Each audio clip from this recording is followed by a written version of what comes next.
আসানসোলের শুটআউটের ঘটনায় সঠিক বিচারের দাবিতে পথ অবরোধ মৃতের পরিবার এবং প্রতিবেশীদের।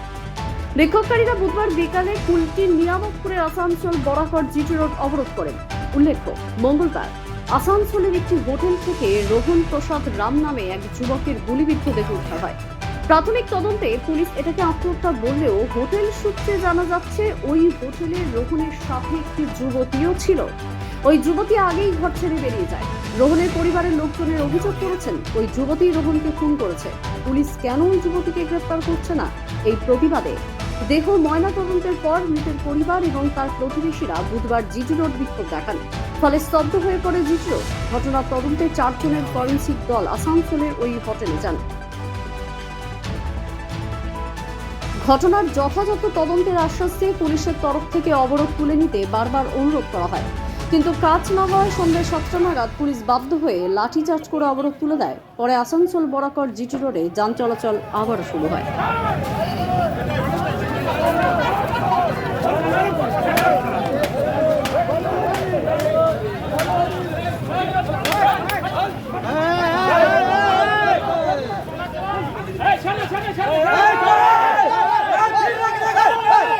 आप लोग क्या चाह रहे हैं? आप लोग क्या चाह रहे हैं? हम लोग ना लड़की को मारेंगे ना कुछ करेंगे, सिर्फ इतना लड़की से हम लोग को पूछना है कि क्या कारण था मेरा लड़का दुनिया छोड़ा। मेरा लड़का क्यों दुनिया छोड़ा?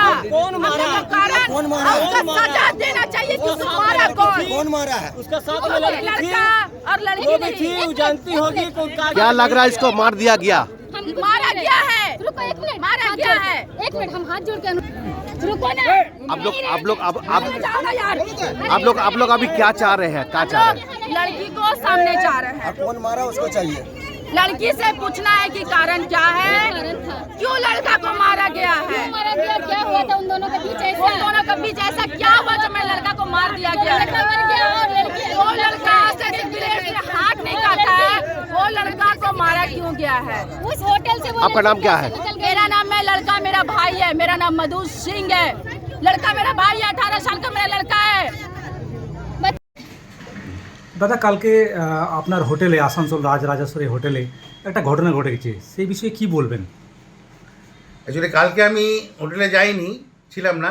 তবে ওখানে গিয়ে আমার কাছে আমার ম্যানেজার এবং আমার বন্ধু কাম পার্টনারের কাছে যা রিপোর্ট, তাতে হচ্ছে যে একটা কাপেল পরশু চেক ইন করেছিল। কালকে নির্দিষ্ট টাইমে চেক আউট না করার জন্য ওকে প্রথমে ফোন করা হয়, রিসেপশনের নাম্বার থেকে ফোন করা হয়, ওর মোবাইল নাম্বারে ফোন করা হয়, তো ফোন তোলে না। তারপরে গিয়ে দরজায় হাঁকডাক করা হয়, তাতেও ও সারা শব্দ দেয়নি।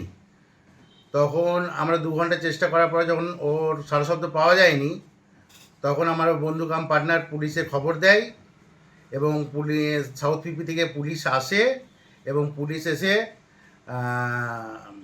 দরজা ভাঙে এবং সেখানে দেখে যে বিছানার উপরে বসা অবস্থায় কেউ একটা বডি পড়ে আছে, তার পাশে একটা রিভলভার পড়ে আছে।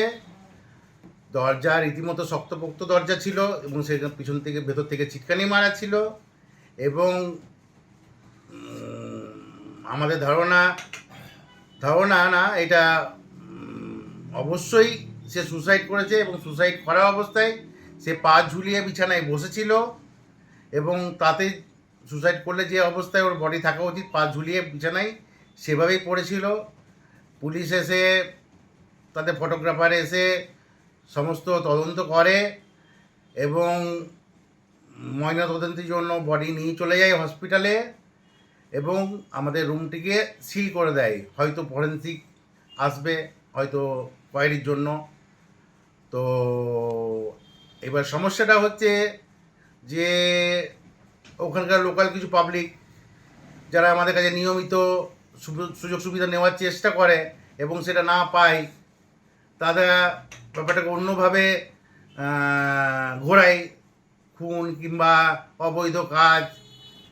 কিন্তু তাদের উদ্দেশ্যে একটা কথাই বলার, যে ওরা যদি প্রমাণ করতে পারে যে আমরা কোনো অবৈধ কাজ করি, সিস্টেমের বাইরে কাজ করি, তাহলে অবশ্যই আমরা সমস্ত নিয়ম অনুযায়ী হোটেল বন্ধ করে দেবো। আর আমাদের ওখানে রীতিমতো মেনটেন করা হয় এবং আইডেন্টি কার্ড রীতিমতো মেনটেন করা হয় এবং সেই আই কার্ড সহ রেজিস্টারের কপি ডেলি ওখানে সাউথ পিপিতে জমা হয়। প্রত্যেক দিনের রিপোর্ট আমরা ওখানে দিয়ে দিই। সেইখানে কোনো নাবালক নাবালিকা কিংবা আই কার্ড ছাড়া কাউকে এন্ট্রি দেওয়া হয় না এবং টোটাল ব্যাপারটা আমাদের 15-20খানা সিসিটিভি আছে, সমস্ত নথিভুক্ত হয়ে আছে এবং সেই সিসিটিভির কপি আমরা সাউথ পিপিতে অলরেডি জমা করেছি। যদি যে কেউ চায় তার নিজস্ব আই কার্ড সহ আমাদের কাছে এটা দেখতে পারে যে ওখানে রেজিস্টার বহির্ভূত কোনো লোক রিসেপশন ক্রস করে যেতে পারে না ভেতরে। সুতরাং মার্ডার যাকে বলা হচ্ছে মার্ডারের কোনো প্রশ্নই নেই, কারণ কেউ বাইরের লোক ওখানে এন্ট্রি করতে পারে না। তারপর সিসিটিভি ফুটেজ আছে, তারপর দরজা তো বন্ধ ছিলই, সেটা ব্যাপারটাও আছে। কিছু ব্যক্তিগত লোক নিজেদের টিআরপি নিজেদের বাড়াবার জন্য এরকমভাবে ব্যাপারটাকে অপপ্রচার করছে এবং গুজব ছড়াচ্ছে।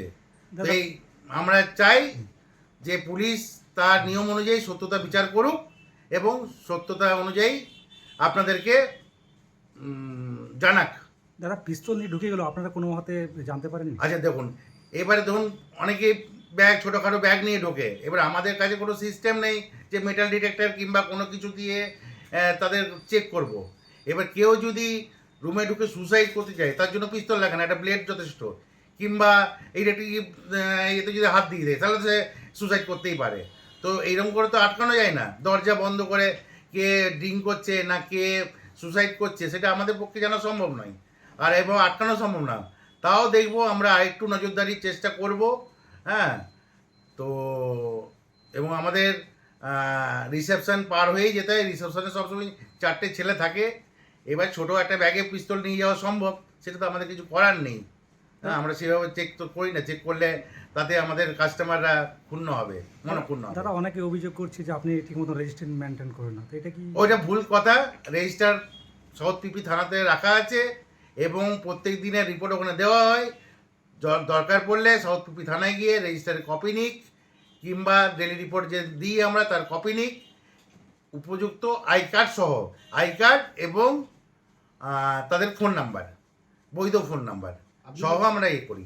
আপনি যে বলেন কাপল রুমটা নিয়েছিল, সেই মোমেন্টে কি ওখানে কোনো মেয়ে বা ওর রুমে কেউ ছিল না? ওই রুমে কেউ ছিল না।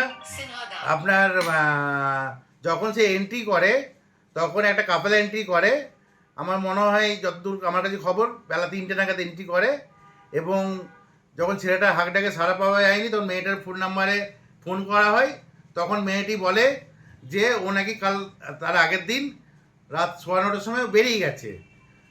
সেটা ঠিক বলছে কি না এটা আমরা দেখার জন্য আমরা সিসিটিভিও চেক করি এবং দেখি যে ঠিকই বলছে, মেয়েটা 9:15 নাগাদ বেরিয়ে যায়। এবং তাকে যদি প্রশ্ন করা হয় যে ছেলেটা খুলছে না কেন, বলছে আমি ঠিক বলতে পারবো না। আমরা জিজ্ঞেস করি সব কি স্বাভাবিক আছে, বলছে হ্যাঁ সবই তো স্বাভাবিক ছিল। তারপর আর মেয়েটির সঙ্গে যোগাযোগ করা যায়নি। আজকে যে বিক্ষোভ হলো পুলিশের, এটা বিক্ষোভ না, এটা আমাদের মানে কুলটিরবাসীর মানুষের আক্রোশ, কষ্ট যে একটা তরতাজা জীবন, 21 বছর বয়সে একটা ছোট্ট বালক ভালোবাসা প্রেম করতেই পারে, কোথাও যেতে পারে, তা বলে সেখানে মার্ডার হয়ে যাবে। আর পুলিশের ভূমিকায় তো আমরা প্রচণ্ড মানে অসন্তুষ্ট যাকে বলে, আর অসন্তুষ্ট। আজকে পরশু রাতের ঘটনা হয়েছে, সকালবেলায় বডি পাওয়া গেছে, তারপর থেকে এখনও পর্যন্ত সিসি ফুটেজ থেকে শুরু করে সব রকম অ্যাড্রেস নাম পাওয়া যাওয়ার পরও প্রশাসন এখনও ইনঅ্যাক্টিভ। ওয়াই? পুলিশ বলছে বাড়িতে মেয়ে ছেলে নেই, ওদের বাড়ির লোককে অ্যারেস্ট করুন, বলছে না ওরা ইনভলভ নেই। তো আমার কাছে প্রশ্ন হচ্ছে, ধরুন মেয়েটা বাড়ির লোক ইনভলভ নেই, এটা কি করে আপনি মেনে নিলেন? কি আজ মেয়েটাকে খুঁজে পাচ্ছে না, একটা কম বয়সীর মেয়ে বাড়ি থেকে পালিয়ে আছে বা মিসিং আছে, তো বাড়ির লোক কি এখনও মিসিং ডায়েরি করেছে? সেটার জন্য তো আমাদের নিয়ামতপুর ফাঁড়ির আন্ডারে পড়ছে। আমি প্রশ্ন করতে চাই প্রশাসনকে কি যে বাড়ির লোক, মেয়ের বাড়ির লোক কি এখনও পর্যন্ত কোনো মিসিং ডায়েরি করেছে? যে আপনারা মেনে নিলেন কি করে যে বাড়ির লোক ইনভলভ নেই? আমরা চাই মেয়ের, যে কোনো মেয়ের বাড়িতে যে থাকুক, মেয়ে ছেলে বাদে বেটা ছেলে যে থাকুক, যত দূর থাকুক, কোথাও ঢুকে থাকুক, কান ধরে একদম টেনে পরে আমাদের লকআপে ঢুকান, এটাই আমরা চাই। কারণ একটা তরতাজা জীবন চলে গেছে, এটা আমরা ভুলতে পারছি না আর মানতেও পারছি না। আমরা আগামী দিনে যদি এটা না হয়, 72 ঘন্টা প্রশাসন সময় নিয়েছে, উইথ সিগনেচার অ্যান্ড সিল যদি 72 ঘন্টার মধ্যে না হয় আমরা কোনো দল বা ধর্ম দেখব না, আমরা সবাই মিলে একদম টুট পড়ো, পরিষ্কার জানিয়ে দিচ্ছি প্রশাসন যে একদম টুট পড়ো, আমরা ছেড়ে কথা বলবো না। এখন তো রাস্তা অবরোধ করছেন, কি হলো? আমরা রাস্তা অবরোধ করলাম, এই যে বললাম আপনাকে, প্রশাসন 72 ঘন্টা সময় নিয়েছে, আমরা প্রশাসনকে সময়টা দিলাম 72 ঘন্টা, উনি সাইন করেছেন, সাউথ পিপির অফিসার এসছেন, নিয়ামতপুরের আইসি আছেন, আমাদের কুলটি থানার আইসি আছেন, আরও বড় বড় অফিসাররা এখানে প্রেজেন্ট হয়েছেন, আপনারা রয়েছেন, আপনাদের সামনেই সব হয়েছে। কি হয়েছে ঘটনাটা যেটা হচ্ছে ওনারা সাইন টাইন করেছে, 72 ঘন্টা সময় নিয়েছে। আমরা আমাদের এখানে বডিটাকে নিয়ে আসা হয়েছে, এবার এরা চাইছে ন্যায় তো চাইবেই, এটা যার পরিবারের ছেলে চলে গেছে সে কি চাইবে, যে একটা ন্যায় পাওয়া যাক। একটা ছোট ছেলে চলে গেছে কম বয়সের, তার ভবিষ্যৎ উজ্জ্বল ছিল, আগামী দিনে কিছু হতে পারতো বড় হয়ে, তো আমাদের তো ক্ষতি হয়েছে, তো তারা ন্যায় চেয়েছে, কি খারাপ চেয়েছে? 3 দিন ধরে প্রশাসন কিছু করেনি, তো বডিটা নিয়ে কোথায় যাবে? লাঠিচার্জ একটু করেছে, এটার জন্য আমরা প্রশাসনকে একদম আমরা সতেশত রুখে দাঁড়িয়েছি, এটা অন্যায় করেছে। যদি ওনার ভিড় হাঁটাতে যদি এটা কাজটা করেছে ওটা ভুল করেছে, কিন্তু আমরা রুখে দাঁড়িয়েছি, আমরা করতে দিইনি। ওনারা পরে শান্ত হয়েছেন, আমরা এখন বডি নিয়ে এসেছি, এখান থেকে বডি যাবে, আমরা কি শ্মশান যাবো। আজ দ্য সহজ পাঠ, সহজ কথা, সঠিক তথ্য।